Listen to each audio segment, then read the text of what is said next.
ఆంధ్రప్రదేశ్ ముఖ్యమంత్రి నారా చంద్రబాబు నాయుడు గుంటూరు జిల్లాలోని పొన్నెకల్లులో తన పర్యటన సందర్భంగా అనూహ్యంగా స్పందించారు. ఆయన కాన్వాయ్ ఆకస్మికంగా ఒక చిన్న షాపు వద్ద ఆగింది. ముఖ్యమంత్రి స్వయంగా ఆ షాపులోకి వెళ్లి అక్కడ ఉన్న మహిళతో మాట్లాడారు. ఆమె మరియు ఆమె కుటుంబ సభ్యుల జీవనోపాధి గురించి వివరాలు అడిగి తెలుసుకున్నారు. ఆ మహిళ తమ దుర్భర పరిస్థితిని ముఖ్యమంత్రికి వివరించగా ఆయన తీవ్రంగా చలించిపోయారు.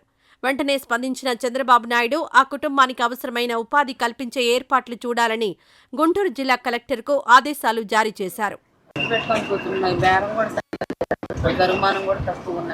ఎందుకు కారణం ఏంటి? నాకు కళ్ళ మెదడు ప్రాబ్లం. మా అందుకేమో పచ్చి వాసన వచ్చింది. ఆయన పని చేయలేదు. అందుకని పొలం పోలేకపోతున్నాను. అసలు పుట్టి సాగట్లేదు. గరుమానం లేకుండా.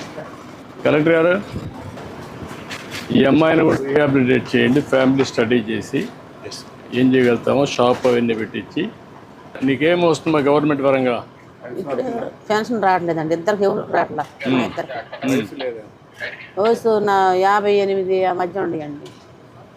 ఎస్హెచ్జి లింకేజ్తో మనం ఇప్పుడు ఓఎన్డీసీ కూడా చేస్తాం. అని కూడా కాదు, మీరు పని చేయండి. ఇది లాభం లేదు. షాపు ఎట్లా చేయగలుగుతారో ఒకసారి పెట్టి ఈ పర్మనెంట్ షాప్ పెట్టించి వాళ్ళ ఆదాయం పెంచడానికి ఏం చేస్తారు, అవసరమైతే పెన్షన్కి ఎలిజిబిలిటీ ఉంటే వాళ్ళు ఆయన గోలే అంటున్నారు. రెండు చూసి ఆయన కూడా పచ్చివాతం వచ్చిందండి. నడవలేడు, పని చేయలేడు. ఒకసారి కలెక్టర్ గారు చూసి అన్ని సార్ట్అవుట్ చేస్తారు. ధైర్యంగా.